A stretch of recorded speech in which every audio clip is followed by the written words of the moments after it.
You're listening to Finding Your Genius Zone with Dirk Nevelle. With the help of successful individuals across industries, Dirk breaks down the unknown parts of every vocation while highlighting the importance of finding a career where you can leverage your natural skills, passions, and interests. Now here's your host, Dirk Nevelle. Hey everybody, this is Dirk Nevelle. Welcome to my podcast. I am super excited to have John Banovich on. John, welcome. Hey, Dirk. Good to see you again. I always enjoy seeing you at often your mom and dad's or your mother's party there in Mercer Island. So good to see you again. I know. Usually I don't see sunshine with you, and I see the sun in your beautiful studio. So this is a different season that we get to talk. And actually, we're not too far away from each other, so we're going to have to fix that. But, you know, I was just talking to John. I'm going to let him kind of introduce himself. Very impressive. I know he's super humble, but he's world renowned in what he does. And, you know, this whole podcast is about tapping into the genius of who you are, what you were born in this world to be. And, you know, it's what you do better than anybody else. And John's just a guy who's in his flow. He's been an artist for a long time. He's super impressive. And the one thing about John, I met him years ago at my mom's Christmas party, and he was always, him and his wife were a couple that my wife and I always gravitated towards. And I just really enjoyed our conversations. And he's just one of those guys that, you know, I would love to hang out with and, you know, have a beer with, and just very cool. So John, I'll stop rambling.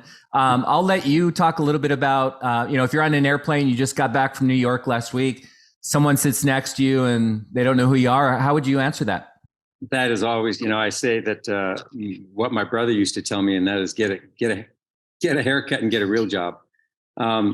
So I am an artist. Yes, Dirk, you got it right. And I've been painting since I was 7 years old. Matter of fact, I think if I'm looking at the podcast right, that painting right at the end of my fingertips and behind me is the very first oil painting that I did when I was 7 years old. Rudyard Kipling's Jungle Book characters. And many years ago, when I was working on my first book, I was actually in India at Rudyard Kipling's camp. And it was such an amazing moment to just think about the 7-year-old boy. And here's this, you know, at that time I was in my late 30s, 30-something-year-old standing in this full circle of this journey that has been so profound. Had not a clue what it was like, you know, as an artist, to be an artist when I was a young boy. But you have this love and this passion, and you know, I tried to do everything I could to break away from it, and we take the sensible road. I was selling my paintings as a kid. When I say selling them to non-family members, which matters, family doesn't count. At age 11, my first oil painting, and so. That you know, that first exhibition, it was a sixth grade teacher that held it in their store window at a mall in Butte, Montana, where I grew up, and selling to a non-family member, somebody that doesn't know you, and they buy your painting because they happen to like it. You know, it's a few $100s. That might have been a few $100,000 to me at the time. I'm just a kid, a sixth grade kid, but it gave me the confidence that, hey, maybe this is serious stuff. But when you get to your teens, you know, Dirk, I mean, you know, we get to college. I went to the Art Institute of Seattle. You know, it was all about commercial art. People are trying to say, you know, how to develop a commercial career, because fine art was that was a very challenging road. At least that's what the world had subscribed to, this idea. And I had no interest in being a starving artist. That had like zero appeal to me. So I tried to break away from it. I was weight training at the time, doing a lot of powerlifting and bodybuilding. And I thought, hey, this would be a great idea. I'll become a personal trainer. And I really liked real estate. So I bought a rental house with some earnings that I had, or house I lived in, and I rented it out and fixed it up. And I thought that'd be a great thing to be a real estate developer. So I had all these little fantasies of what would be the ideal life, the secure life. But painting on the weekends, painting late at night, when all the other stuff was done.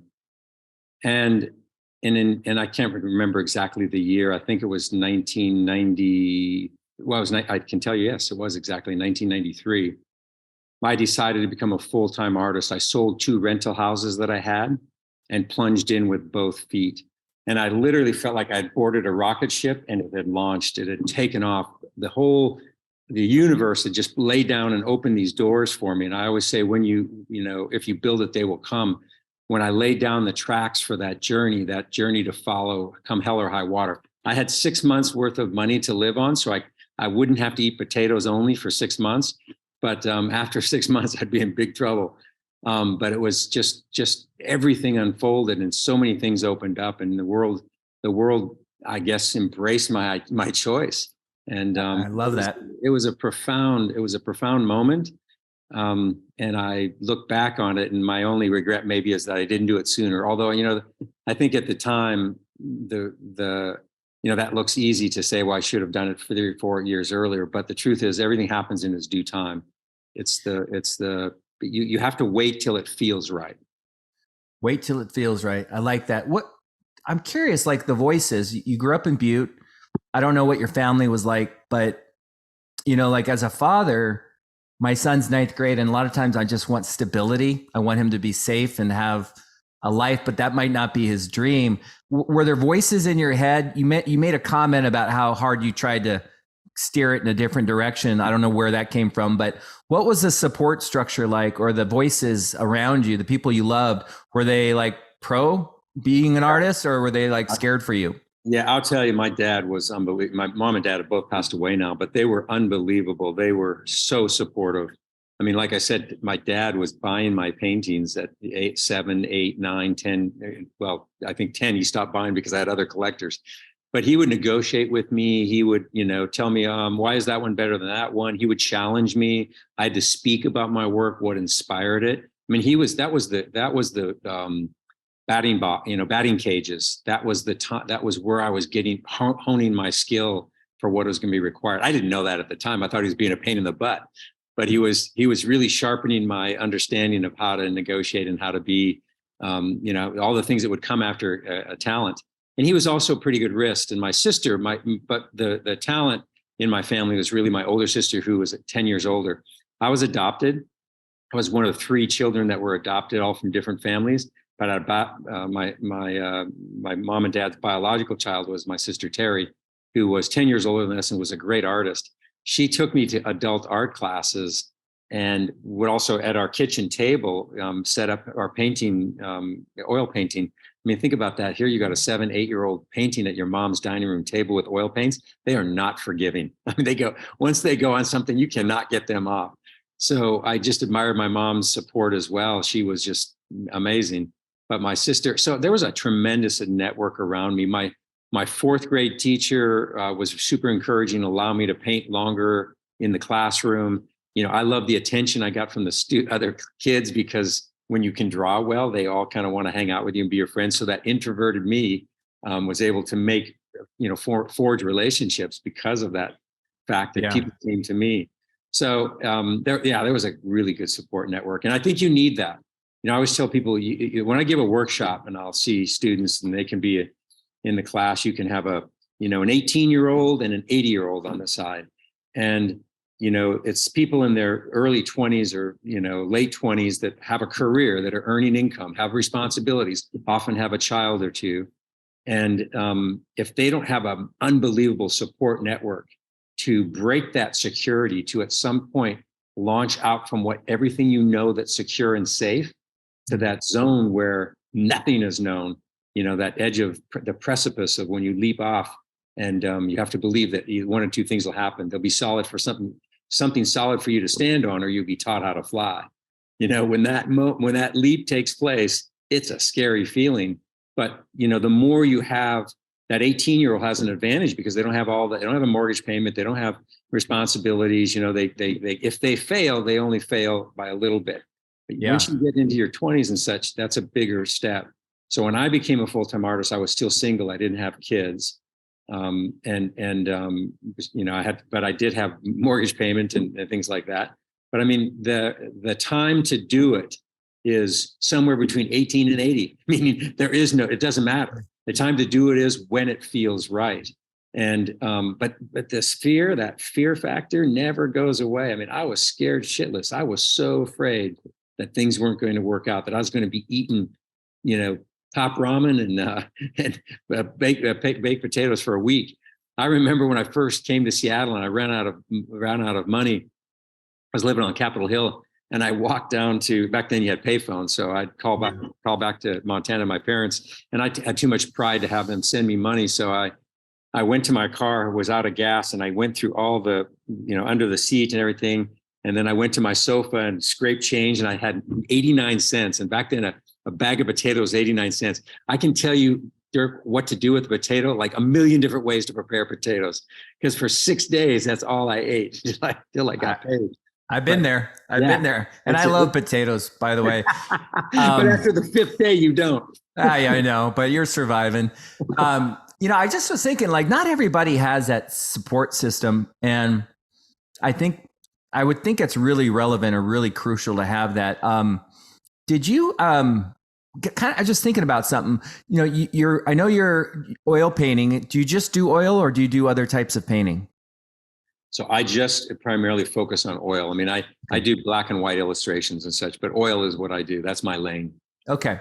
So I'm going back to when you were 7, 8, 9. Like, was it what came first, the love of wildlife and animals, or the love of being an artist? Yeah. Well, I think every kid, I mean, I have yet to meet a child that doesn't love animals in some way, connect to them. Dinosaurs, dogs, animals, they love animals. And I just never grew up in that respect. So I don't know what came first, because I was drawing, before I was painting.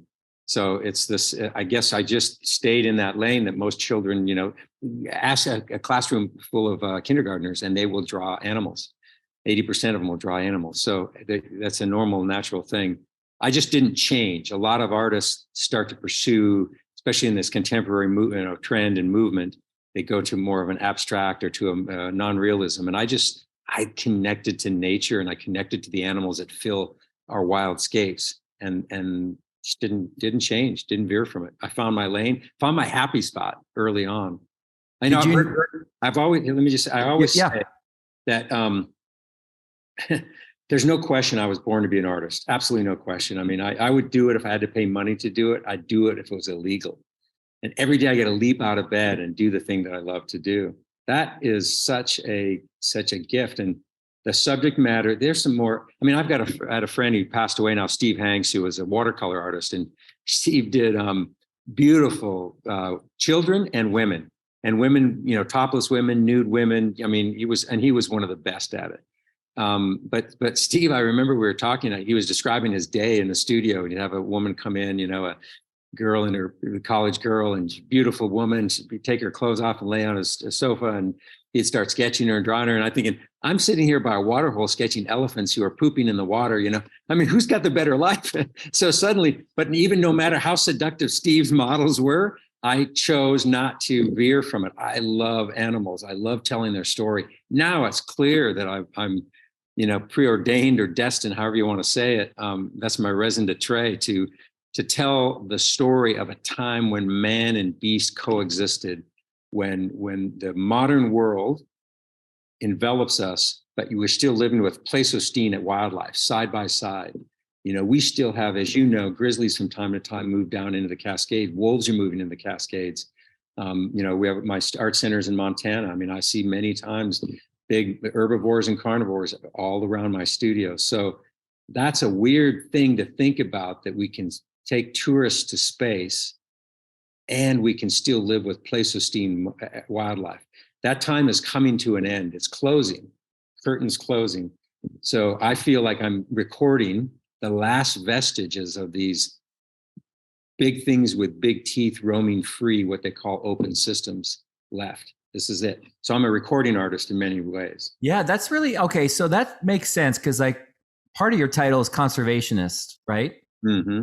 But you're really kind of like a historian. Like you're capturing, and so you feel like we're at a time in the world where the days of us being able to witness these beautiful animals are coming to an end. Is that kind of what you're saying? No question about it, Dirk. I mean, I've traveled all over the world. The things that I paint don't like people typically, so you have to go find them. But all throughout Asia and Central America, the Arctic, deserts, mountains, all across Africa, Europe. I mean, I just find that the more I explore The last 30 years have been all about exploring the world. And there's not one species out there that's not threatened. There's just so many threats facing it, and they're all human induced. The debate is how is climate change, the climate change factor is definitely measurable in many places, but that's not primarily what the issue is. The issue today is human-animal conflict. That's the unspoken issue. And as a conservationist, we have a foundation that we've got 12 projects across the globe. Africa is a big part of what I do. The reason I say Africa always because, we had the big pachyderms in North America. We had the big cats in North America, in Europe. Big cats used to be all across Europe and Asia. Today, there's just the tigers, and they're only remaining in a tiny fraction of where they used to live. The megafauna, we have the cheetah here in North America. We had the lion here in North America. We had the cave bear, the giant cave bear. We had big things. We had much more big herbivores and carnivores roaming. They're gone, but they're alive in Africa still. There's a blinking hope. Lions are about 20,000. Elephants are, 500,000. Their numbers are they're just going down so quick.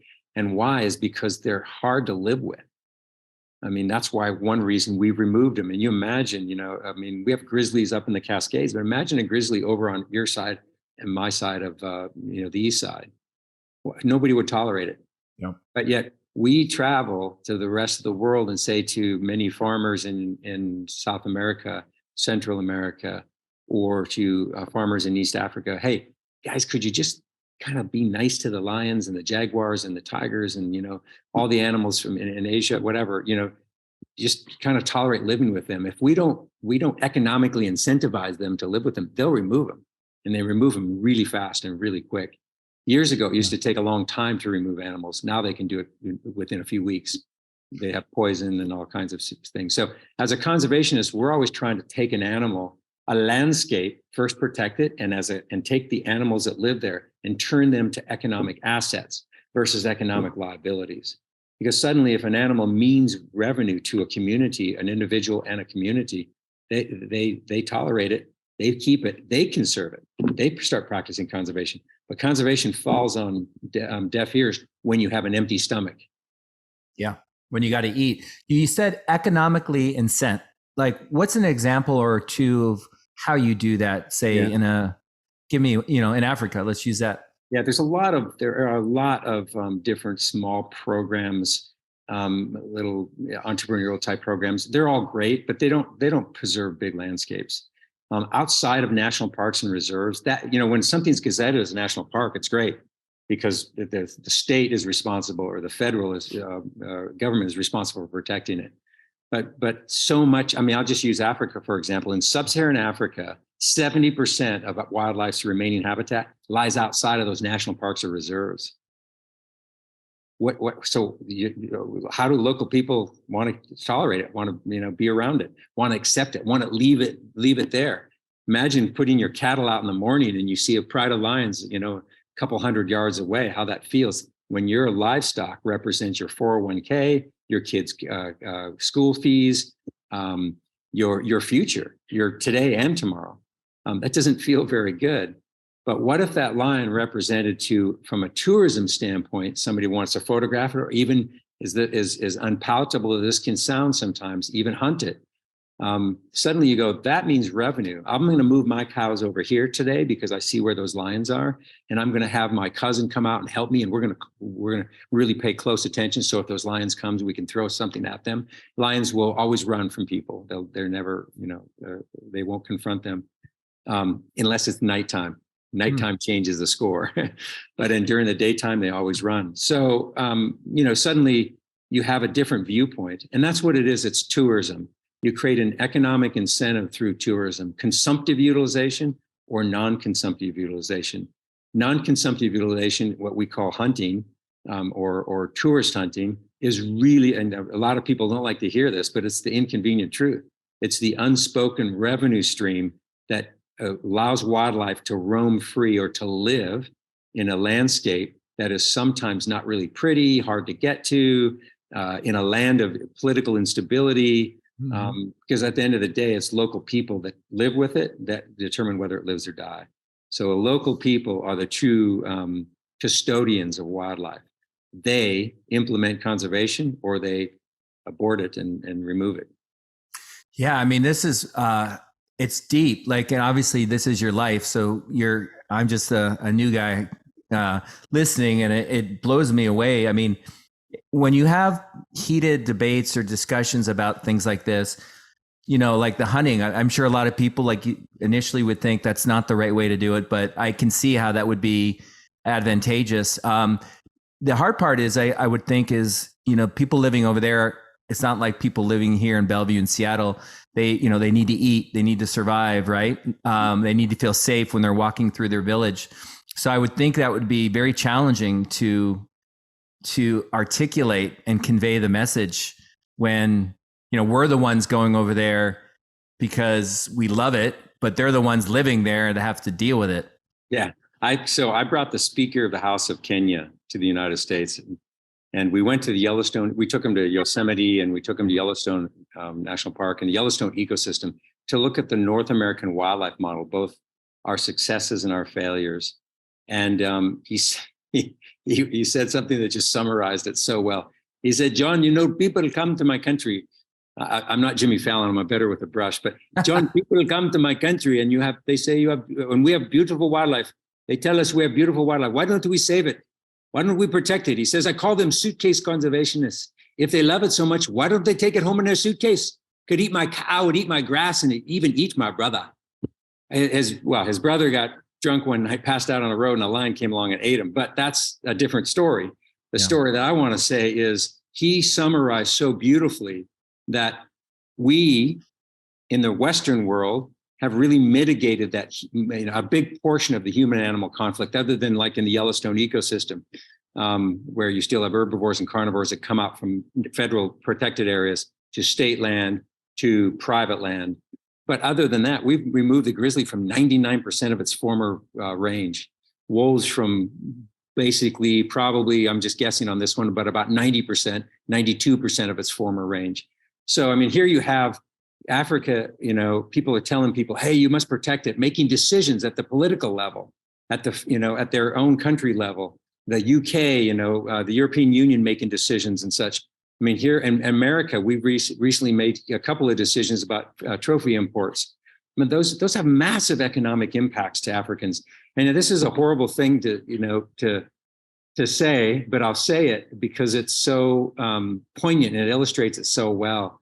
When the day that Cecil, the lion, that well-known lion from Wangi National Park in Zimbabwe, was killed by the dentist, the hunter, by the way, the client did everything right. The professional hunter broke a lot of laws, but that's not the point. The point is when Cecil was killed and the world outrage erupted as how could, this hunter do this and how bad it was. There wasn't one African, not one, that cried that night.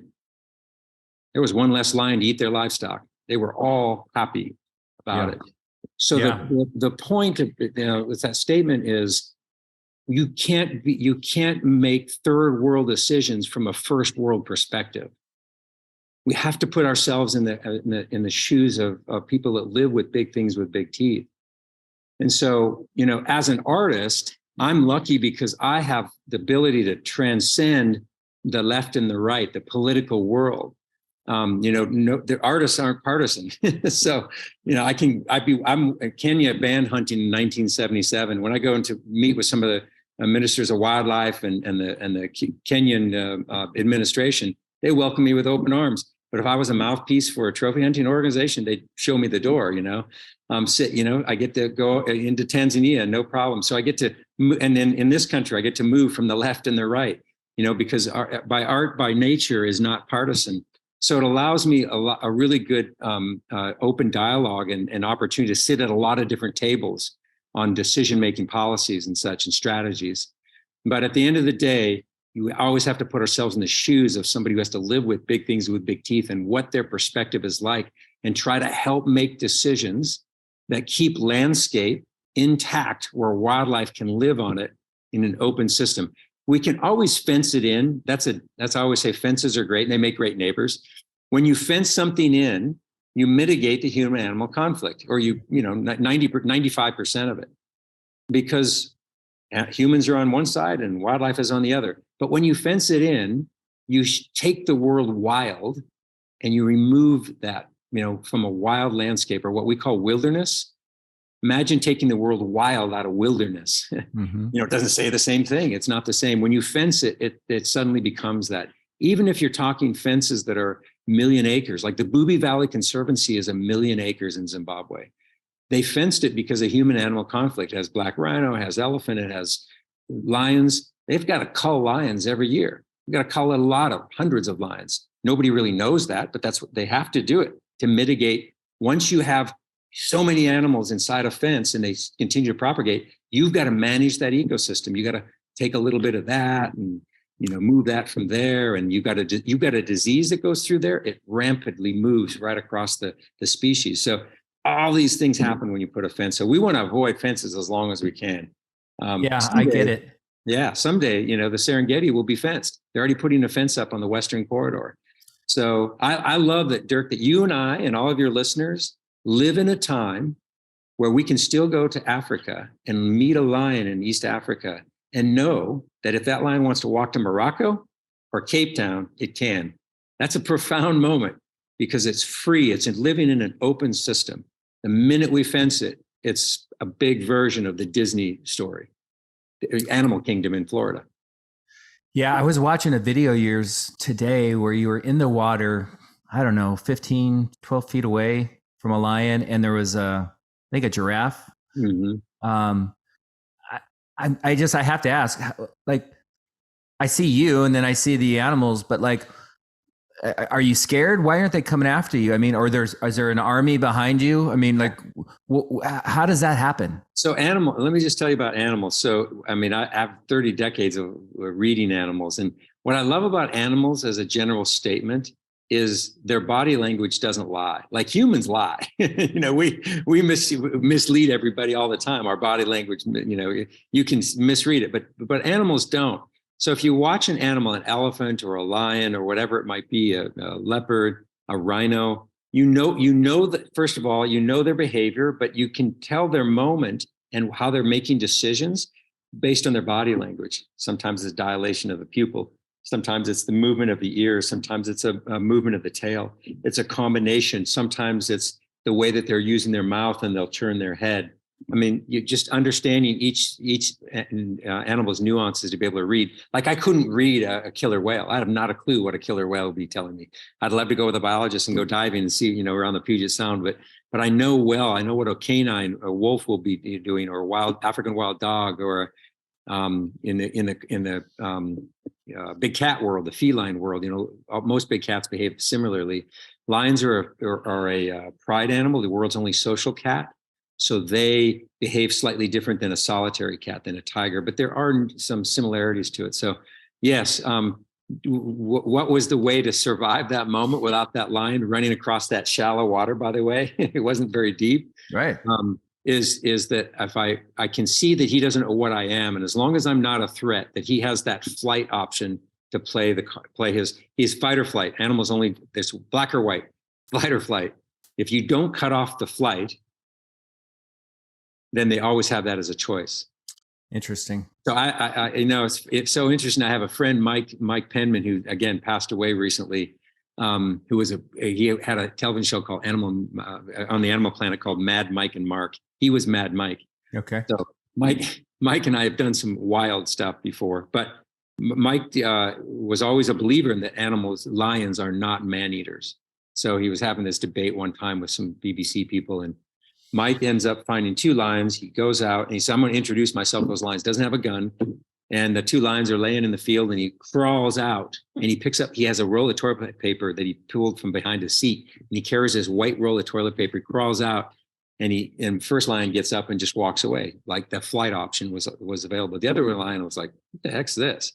So the lion starts to walk up to him. Mike sits on his butt, takes the roll of toilet paper and picks it up. And the lion jumps back and looks at him. And what is that? And the lion kept trying to circle him, and he kept turning around. And the lion goes to give him a swat, and he picks up the roll of toilet paper again. And the lion jumps back. And so he did that 3 times. Finally, the lion just said, oh, I'm out. So just walked away.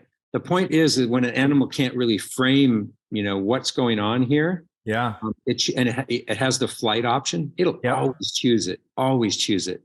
Now, the 3rd or 4th time that Mike would do this to the same lion, the lion goes, oh, I know how this story goes. I think I'm going to actually whack this person.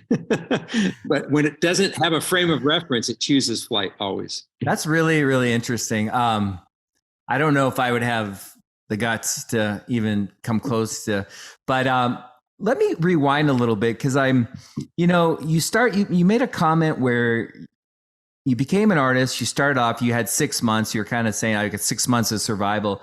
What I'm trying to do is, someone's watching you right now, and people that are artists typically are passionate, I believe, in what they do. It's you said in your video, it's who you are. It's part of your identity.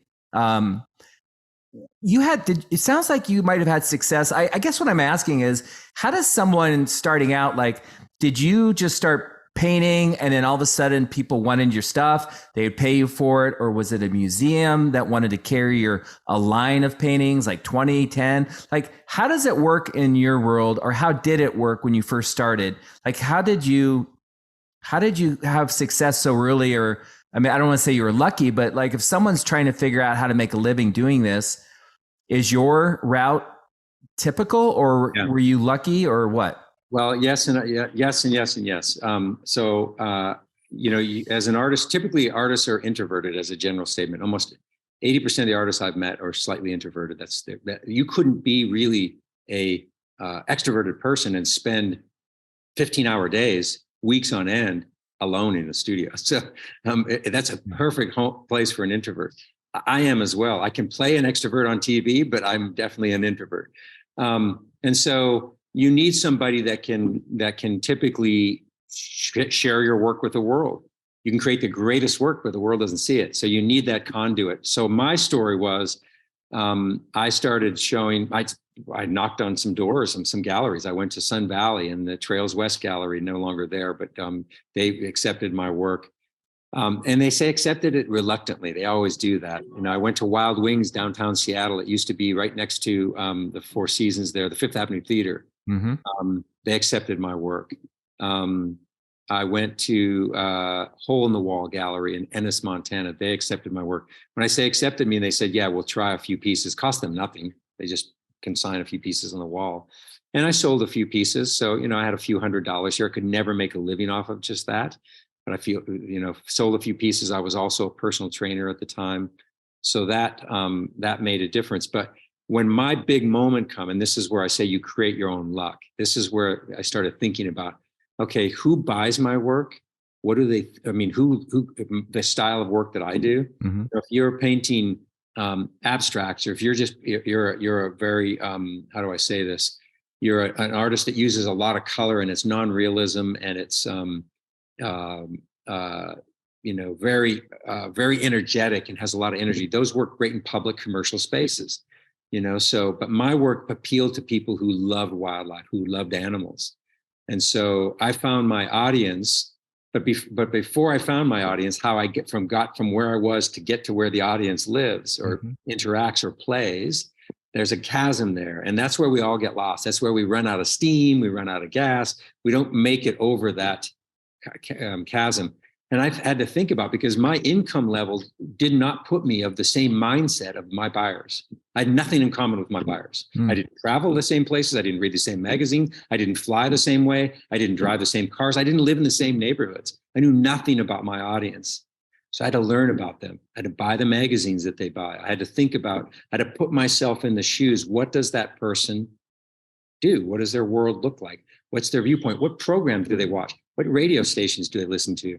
What podcasts do they, I had to get my mindset so that I had a listening, could understand what my customer's world was like, how they helped, I had to do a customer identification. So once I have a good sense of that, then I had a target to go to.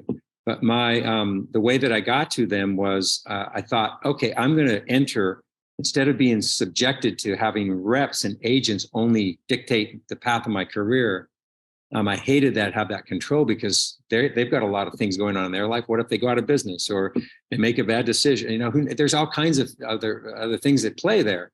I don't want to have my career subjective to those folks. So I thought I needed to go direct to consumer. Once I knew who the consumer was, how do I get to them? And at the time, there was a show, a big group show called the Pacific Rim Wildlife Art Show at the time. This goes back into the 80s and 90s, very early 90s. It was held in Tacoma, Washington at the Tacoma Dome at the time. And I did a body of work, and I was a brand new artist. So I was in the nosebleed section, as you can imagine, that big floor. But I thought, okay, I walked the show a couple of years in a row. I talked to other artists. I talked to some of the people that promote the show. I got my sense of landscape. And then I thought, what is it that no one's doing? Well, no one's doing big paintings. No one's doing African scenes. And I hadn't been to Africa yet, by the way. And no one's doing kill scenes, predator-prey relationship. So I got the perfect formula. I'll do big African kill scenes. But also that inspired me. I love watching, television shows, and back in the day, Mutual of Omaha's Wild Kingdom. I mean, I watched all of this stuff. And so I read a lot, and I knew the subject matter from a armchair viewpoint. But that's what I did, is I painted some African kill scenes. I remember I won Best of Show at that exhibition with a little painting called In the Heat of the Day, of two lionesses juxtaposed each other. So I had a very interesting composition. I gave everything I could to this little painting. And because it won Best of Show in both the painting and sculpture by an unknown artist in the nosebleed section, it was really interesting for magazines and media, as well as a publishing company that signed me up. And so that was my first big break. But big breaks only take you a little distance. You've got to continue to reinvent yourself. Yeah. And so I stayed in that lane. My galleries were saying, we don't want those big African kill scenes. And I thought, that's my passion. I want to do big African paintings. Again, Africa being because of the fact that it has the big megafauna on it, still left in it. And I was doing North America and Asia as well, but Africa harbors 70% of the megafauna left on the planet, so biodiversity. So Africa kept calling me back. And so I thought every time I had a few extra dollars, I'd go back to Africa. I booked my first trip after that exhibition. I had a few dollars that I could actually put into my, 3 weeks later, I was in Botswana and Zimbabwe. And so I just started throwing all my money back into it. And at that time, now I started to build up my identity and my credibility, so that the collectors suddenly saw me not as a person trying to be an artist. I was an artist. And so I could bring to their conversations stories from the far, stories from the bush, tales from the crypt, tales from these great encounters of a lion in the mud hole, or the water hole with a lion eating a giraffe. And suddenly you now get to be, invited to a lot of different things, where you get to speak and invited to cocktail parties and get to interact with others' world. Yeah. I'll never be able to be members of the golf club. At the time, building my career, I couldn't afford to do a lot of things, but what I could win is storytelling from my adventures around the world. And so anybody that had an extra space, I would go with them. It was expensive to travel to Africa. It was a big deal, but I threw every dollar that I had at travel. And so that became my strength, and understanding how all these places stitch together. After 30 years of traveling the globe, we have a travel company now. We host clients or design clients' trips, about 25 to 30 trips a year, to all of the places that I've discovered and have deep relationships with. So it really has been a great way to flesh out all the things that a little old boy from Butte, who is, had never ventured beyond Silverbow County, could bring to the table. And that's the adventures of my travels and the people I've met on them. So I read 50 times you've been to Africa. Is that accurate? Actually, I'm going in a week. I'm going next week, and that's my 60th trip. So a lot.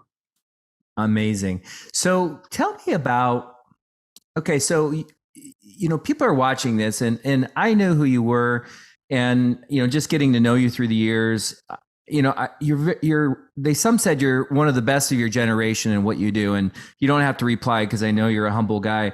But, you know, sometimes when you're thinking about, you set the bar too high, it creates fear, it creates numbness, neutral.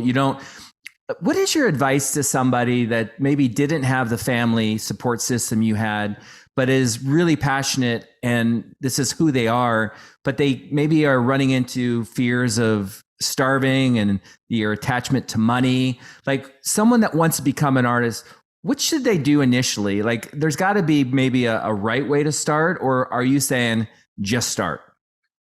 Well, yeah, I mean, all those fear, that's where discipline comes in over motivation. You've got to have that discipline to rise every day and just pursue that path. But what you're talking about is that there's a moment where you leap from security to insecurity. And security is always false, as we all know that. You've got a job that pays, you can pay your bills.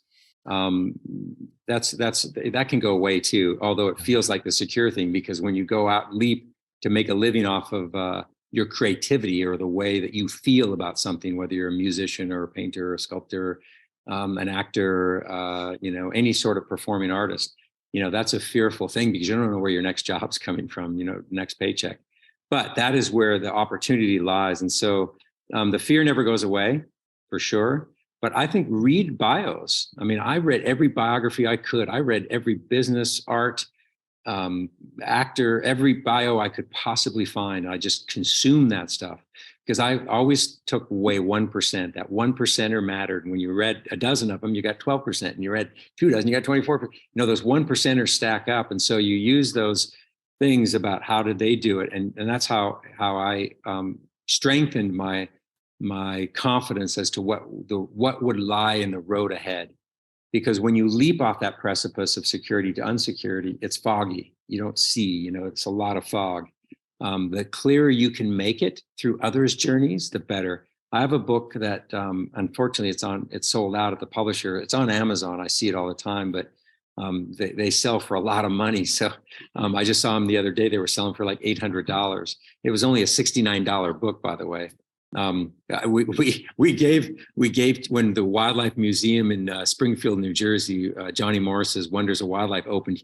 He wanted to give President Carter and President Bush a book, and he calls me and said, "Hey, can you get some of your books? Do you have some of your books?" I said, "Johnny, I got to buy them on Amazon." I said, and at the time they were $800. I said, "I'll buy 2 of them and sign them to the president." It's great. I did, and sent him to him. And Johnny said, he calls me the next day. He said, "The cocktail party, we gave the books. They loved them." And he said, "Somebody stole Carter's books, President Carter's book." And I said, "Well, I'd like to think because it was the book and they loved it." But the point is, I have it in that book is my whole journey, my whole story about how I started and all the, trials and tribulations. But to summarize it for your listeners, it's, you have to, you try to reduce as much risk as you can. You've got to have a nest egg, whether that be a few months, whatever you feel. I had 6 months. I had literally 6 months worth of that. I didn't have to sell, have any income, and I could survive because I had that one rental house that I've made some money on. But that's it. You got to get some, and if you don't have a fiscal support network, it's up to you. So start squirreling, your nuts away for that moment when you can take that leap, or when you're ready to take that leap. And the other thing is understand the landscape. And then I reached out to several artists that I admired who didn't know me and said, "Can I just come and I 30 minutes of your time? That's all I need." And I flew down, and 3 hours later they were, thanking me for coming down. So they love it when they see somebody who's got the right chops, and the passion, and they're not trying to steal ideas. They're not going to be a competitor. They're just there to tuck in for a moment. And every successful artist or successful person, as you know, Dirk, they want to pay it forward. There's a chance when you have the ability to help move someone into that zone, into their own genius zone. That feels really good. That's a great feeling. And so, all 3 artists said no. All 3 artists said welcome me and come on. So, do what others do. Modeling, as Tony Robbins says, modeling. Reduce your fiscal risk. Get your support network. It might be your spouse. It might be your cousin. It might be your neighbor. It might be the guy who lives in the apartment, below you or next to you. Get your support network. You need a couple champions that can kind of pick you up and dust you off when you hit the pavement and your nose first. and you don't feel like moving, that's when they say, hey man, come on, let's we can get this. So find your support network and then develop a timeline to it. It's sometimes if you're waiting for the feeling to hit you, and you wake up one morning, the feeling hits you, but by noon it's gone. you need a timeline that says, okay, and the timeline can be altered and adjusted, but you have to have a timeline. So in essence, you're creating a strategy plan. You're creating a plan to follow. Okay. What's the biggest? I mean, that's awesome stuff, and I appreciate that. I love the idea of getting with people who are credible, that are willing and open to kind of teach. I feel like in all of my podcasts, that's often the advice is just go sit. If you want to be a teacher, go sit in a classroom. If you want to be a coach, go out on the field and watch the coaches. So thank you for that. One of the things I always ask people is like, you're a smart guy. I know you had a lot of clarity around what the career could be. What is it that maybe has surprised you, like that is beyond the job description, that you're like, I think you're a little, you're close to my age, but maybe, 20, 25 years in, you're like, whoa, I didn't see this coming at all. And maybe good and bad, like something about the industry that you might warn people about, that it's not so obvious. And then maybe you kind of elaborated on some of the things that you love, but what has surprised you most that you didn't see coming? Yeah, that's a great question, Dirk. So, and I've seen this with some of my actor friends, people that I know. I've seen it. Michael Keaton had it. John Mayer had it. He bought my house in Montana. I see no matter who you are, musician, actor, painter, artist, fine artist, you're going to get to a point where you stagnate. You stagnate where, your career, your career just runs into a flat part. It just is. They're plateaus. And often in those plateaus, and I see it in the music world a lot. I mean, there's one friend who I know, Ryan Lewis. I mean, Ryan's a great example. He's a local person. Ryan's a great friend. He's a good guy. Ryan and Macklemore split. You get to that point where you say, how do I redefine myself? Because in order to break through a plateau, you've got to redefine yourself. And that's really, really difficult when you had a certain level of success and here you are, and you've got to kind of take yourself to the next level. What does it take to do that? And for a fine artist, and true with the others, is that you have to keep what works, but you have to reinvent yourself. You have to give it's like birth. You have to give birth again. And that's really, really hard to do. I never realized that. I thought once you hit a certain level, it's just tick, tick, tick, tick, tick, tick, tick, tick, tick, tick up. But no, every single one of them. And it's so difficult to keep it from doing this. Yeah. And the inertia, momentum is working against you. So your career often I use the decline word, or backslides. And you can get forgotten really quick. I mean, the world can forget you really quick. And you think about the resurrection that Michael Keaton had in his career, love him.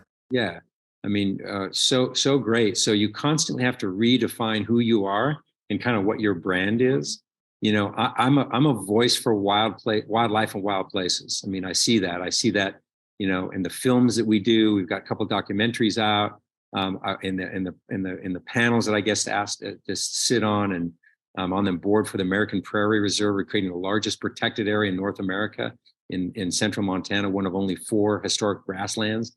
I mean, I get these opportunities that are congruent with my brand, but I mean, in my career, I had to say, okay, because collectors, my revenue stream comes from people buying my work to put on their walls, and most of it is residential. Some of it is corporate, but most of it's residential. Or museums, but museums aren't the main source of income. Is a person who builds a new house that wants pieces of mine on their wall. And so they all have finite wall space. And so you constantly have to be farming tomorrow's collector base. And so I always say, I take 20% of my resources. I encourage my students to do this as well. Take 20% of your resources, even though when you're so busy, and I love it when some of my artist friends say, I'm so busy, I'm 3 years out. That's fabulous. But you still need to take 20% of your resources and allocate it to when that runs its gamut. And it will always run its time. And so how do you cultivate tomorrow's, buyers, and where are they and who are they? And, thinking about that. So I just think that that's an important thing as an artist, is that what I didn't see that coming is the plateau, how to break it, and then how to cultivate so that plateau is as short as possible. You don't want it to be a 10-year plateau. 2-year plateau, I'll accept that. 10-year, you made a mistake. Yeah, you brought up something that's really interesting regarding the plateau, and you made a comment, and I've had this discussion with many guests. Is like a lot of times, we've had success in our head, like we've it's how we've made money, how we've made whatever. But like sometimes, like for me, I've learned through meditation that when I get out of my head and I can sink down into my heart, where it's not about thinking, it's about feeling. Is that a strategy that, whether it's meditation for you or something else, but like what is it you do to break the whatever? I don't even know how to term that, but like when you're struggling, you're like trying to reinvent, but you don't want to say goodbye to what got you here, but you've got to kind of change it up a little bit. Mm-hmm. Yeah, we all have to find that place where our creativity and our I guess our vision flows like water. It's unencumbered. It flows like water. What is that? I have 2 spaces for that, or 2 scenarios for that.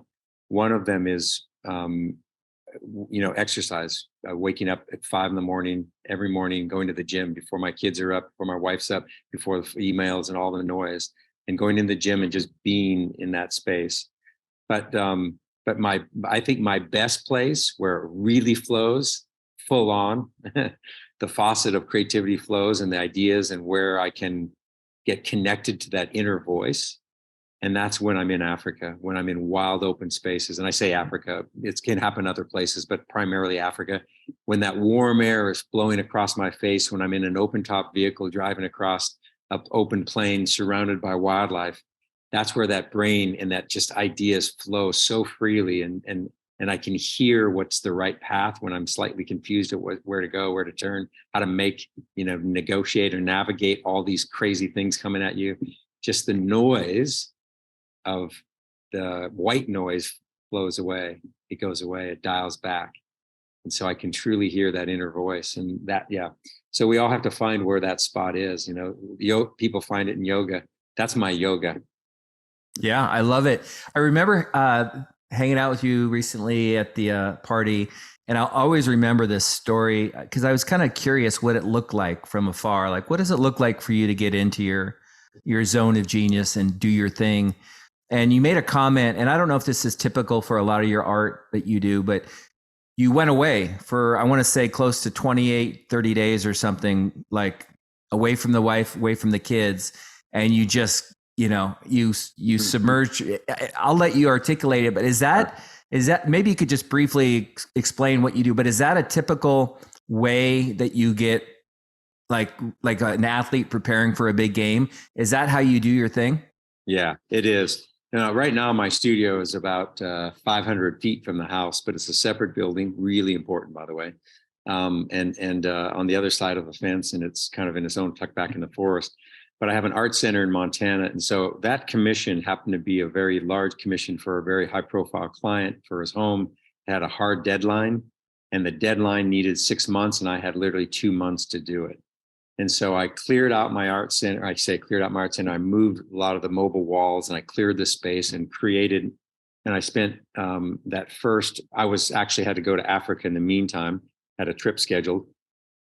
So I had my team there tee up everything I needed. They stretched the canvas, they built the things, they built the stretcher or the easels, they put them on wheels, they got a big mirror. They recreated everything I had here on a macro scale, because these paintings were 8 feet wide by 18 feet high, 2 of them. And they were a landscape, aspen forest. And I painted them with a palette knife, but I had no idea how I'd paint that scale that quick. And I say quick, meaning you can't shorten the time period. It is what it is. It's like an actor giving a line or a musician doing a piano piece, you can't shorten it. You can shorten the length of time it takes you to get in the seat, how to get in the stadium, how to get, you can shorten the stuff on the outside of it, but the act you can't shorten. So I knew I couldn't shorten the hours, but I could shorten sleep. I can shorten transition time. I could eat faster, you know, all of that. And so I knew what I was going into. I got back from Africa. Everything was set up. I quickly drove to Montana, got off. I had one day to just tweak everything, set it all up. I had the genie. I had all my paints and caulking guns. I was loaded. I mean, I was ready to go. And when I squeezed that trigger, I had basically 35 days to get this done. And so I've painted up to 22-hour days. There were days when I was only sleeping a few hours, but I had all my clothes laid out. I had, you know, I brushed my teeth, I ate a little bit, and I painted, and that's all I did. But I also needed all the tools, the motivational tools or the inspiring tools. So music, you know, podcasts, all my listening stuff, because it's really, it's not easy, but anyone can do that for 5 days, 6 days. It's the 12th day, the 15th day. And when you start out at 6 a.m, you're going to see 2 o'clock at night come, and you will not leave that mindset, the space. And so that endurance, you've got to use artificial stimulants. And I use not oral and not that crazy stuff, but I use music and stories and, you know, just, I had a lot of AC/DC playing at 2 a.m. I was going to ask you, what's your jam? What do you like to rock out to? My introduction is a little bit of an AC/DC song to this podcast. You know, when you're talking, though, this is for the audience. It's like, you know, when you, if and not to be negative or whatever, but like when you're in a career that it's maybe your zone of excellence, you're really good at it, but you're not in your zone of genius. It's hard and exhausting to run a race after so many years. And so when you're talking, like, you can't fake that on the 15th, 16th day. I mean, that's who you are. And I would just encourage people to really think about, you know, what they're doing. And again, sometimes it's going to take months and years to kind of figure it out, but pay attention to the obvious, the things that light you up, make you a better version of yourself. You know, that on a Saturday, you have a whole day to do anything and you find yourself doing this. When I'm listening to you right now, I'm thinking, like, you can't fake that. I mean, that is who you are. And that's how you get to the finish line, by being genuinely in love and, you know, part of what you do. Yeah, for sure. Yeah, for sure. And that's just me being totally tuned into, you know, who I am and what I love. And you know, Dirk, what I love to do is to create self-expression to inspire others. That's, you know, through the use of a stick with hair on the end of it and a gooey material that has color on it, using color and edges and depth of stroke and hue or intensity of color to make a third party, not myself, but a third party. It's got to do it first from me to a third party, the viewer, to feel something. They may hate it, but I made them feel. They may love it, and to make them feel something. And that, to me, is where I get really good energy from. You know, it transcends my physical body, whether I'm tired or not. I can, you know, that's where that 15th, 16th, 18th day matters. In my mind, towards the end, when I was really struggling, you know, I mean, when you go sleep deprivation, you get messed up. You know, your whole body, all your systems, you're a mess. And so that last few days, the last, let's say 5, 6, 8 days, was probably the hardest part, because you're really feeling the struggle.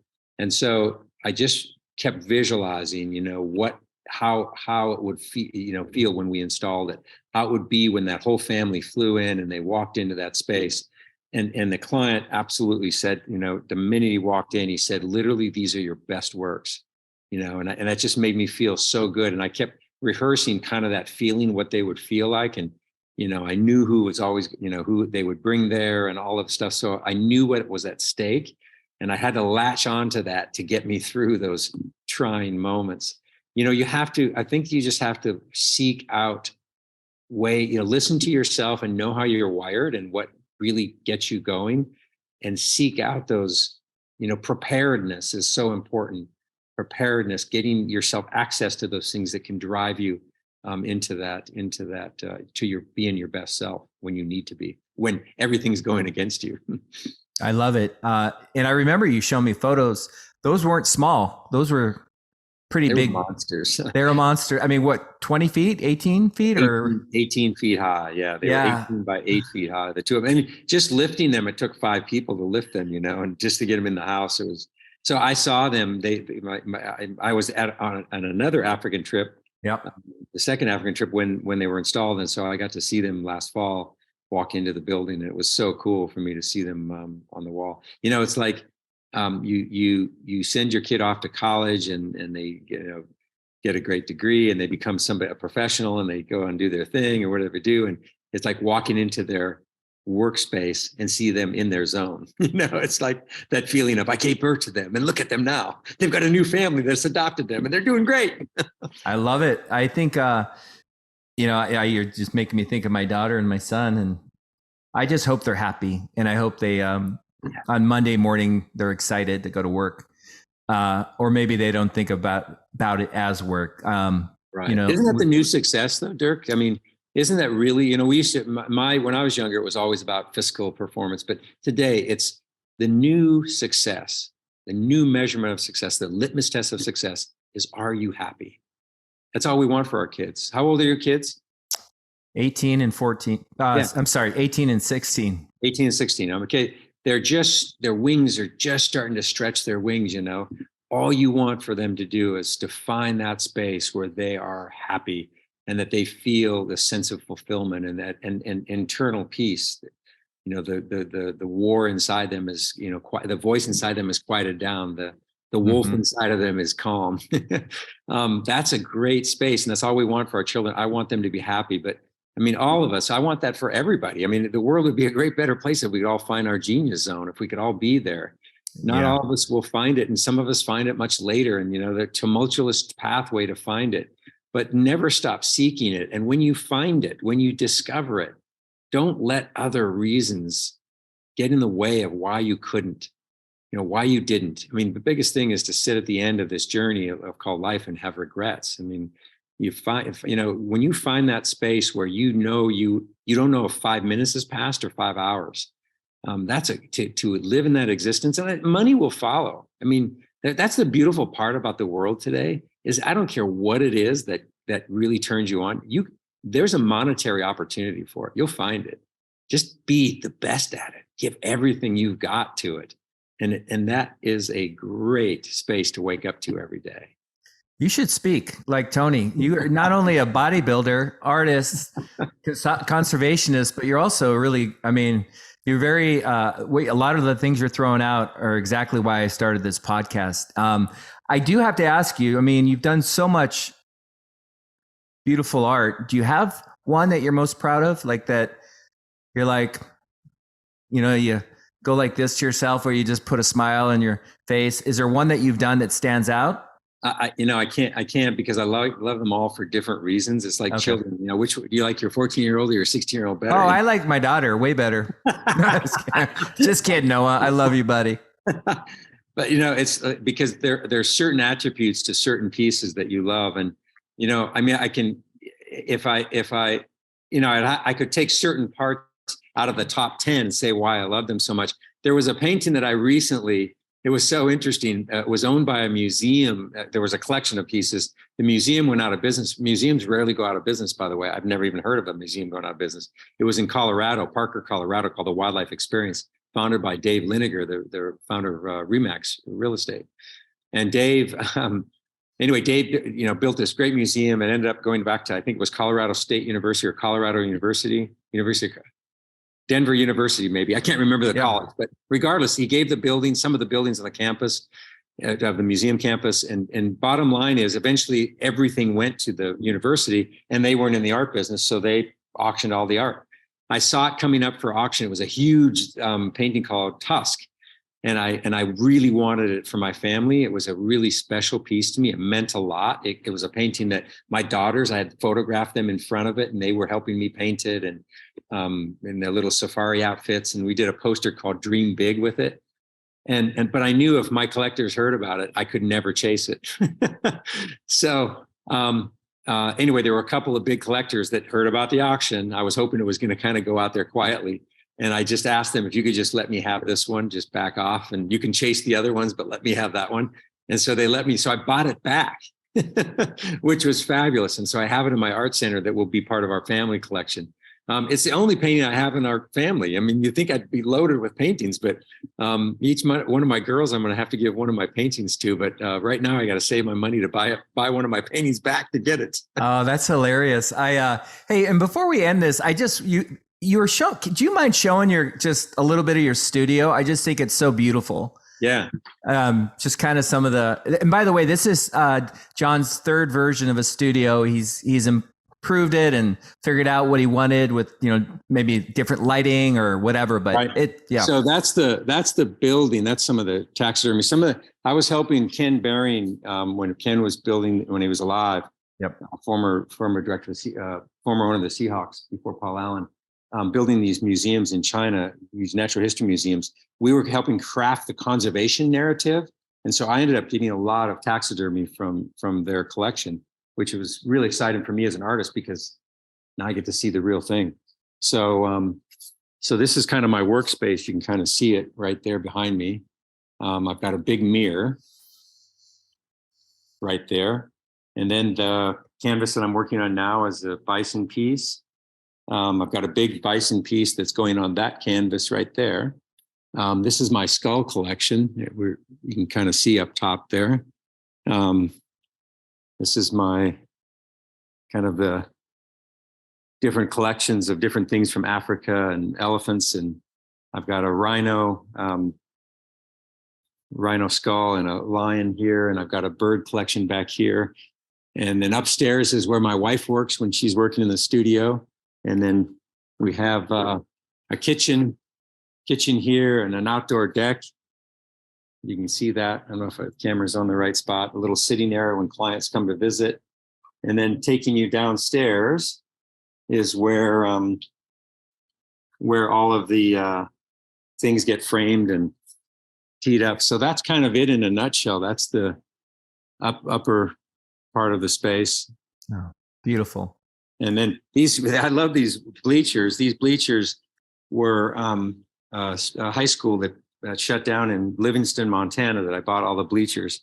And I love that. This is real full, 1 by 12 or 1 by 10 inch lumber. That's cool. And then the different lights, stained glass. I've got several stained glass in here that all came from different stories around the country. Churches and things that have shut down. So yeah, that's kind of it in a nutshell. Well, I hope you have a little couch there I can crash on. Anytime, Dirk. You have an open invitation. Anytime. Whoops. What did I just do? Did I just mute you? Dirk, you went quiet for some reason. I can't hear you. What did I just do? That's okay. There you are. I got you back. All right. Hey, that's all right. That's good. I did see something on my screen that said my internet was unstable. So that's probably me, not you. Okay. I was going to say, there's two questions I always ask. One, I won't because I know the answer. But I will say, if you were an animal, what would you be? Out of all these animals you're fascinated with, is there one that you feel more in alignment with? No question. That's a lion. I love everything about the spirit of the lion, what it represents. It's been used on crests. It's been used in British Navy. It's been MGM uses their logo. The lion represents so much to so many people. And the reason is a lion has courage. A lion is social. It bonds with its brother. A lion is strength, stealth. It's got evolutionary capacity to take down an animal that weighs 5 times bigger than it. A lion I think, represents the best of ourselves. So yeah, lion. That was my second book. Yeah, I mean, I'll tell you. As well, called The Lion? Study of the African Lion. I did a book all about the African lion. And it motivated me as a young boy from down in San Diego, the Lion Country Safari, when it was open and you could drive around and lions would jump on your car and things back in the day when liability wasn't an issue. That inspired this little 7-year-old boy to, start painting lions. So for sure, lion. I love it. I think we've named a few of our pets Aslan, and a few of my passwords are Aslan something. But I will also ask if, this is hard because out of all the folks I've interviewed, there's a few like yourself that are like, you are what you do, like as much as I've seen. But if you could not paint, you could not be an artist. Is there another, I was going to say a dream job, but I know you're doing your dream job. But what would you do if you couldn't, let's just say you couldn't be an artist? Do you have an idea? I would create experiences for people, and like with our travel company, I get to play that for a moment. Like we just were on a Zoom call before you with a family from California that wants to go and do something very unique and very special. So I love that. But I think an actual career, it would have been an architect or an interior designer. Yeah, create those experiences, those visual experiences for people that gets to takes them on a journey, a visual journey, through creativity and through arranging elements. I mean, in essence, it's what I do. I happen to be a painter and get known for it, and I love but when you design a safari for someone, you're doing the same thing. You're creating a series of elements that line up to create a crescendo that creates this experience that empowers them and takes, it changes them. When a great architecture can do that, as you've got great architecture, and suddenly you just walk into a space and it just changes profoundly how you feel. It can impact how you feel, and interior design does that as well. So yeah, that's a long answer, but one of those. I love it. My favorite book is The Fountainhead, and the character is Howard Rourke, and he's an architect, but it's much more about life. But whenever I think of architecture, I think of him. Is there anything I haven't mentioned, John, that's, you understand exactly what I'm trying to do in this podcast? Is there anything I didn't ask you that is kind of on the tip of your tongue that you might want to leave the audience with, or do you feel pretty complete? I feel complete, but I think, just to summarize, it's simple. I love what you're doing, Dirk. And I think, hopefully a few folks listen to this and maybe encourages them to seize the day, carpe diem, our life. I mean, I'm turning 60 next year, January. And so that's a big, profound milestone. But, it doesn't matter if you're 20, 30, 40, 50, wherever you're at in this pathway, it's never too late to start, and you have to give it a shot. You've got to find that thing that you love, embrace it, and take a risk, and turn that vocation into vocation into an avocation, avocation into a vocation. I think that it's really, you just have to do it. Nike, you got to adopt Nike's philosophy, just do it. Yeah, I agree. And you've done it at a very high level. So thank you. It's an honor to have you on, and it's an honor to call you a friend. And I really appreciate you taking the time. My pleasure, Dirk. Always good to see you, and look forward to seeing you again soon. Thanks for the talk today. All right. Cheers. Thank you.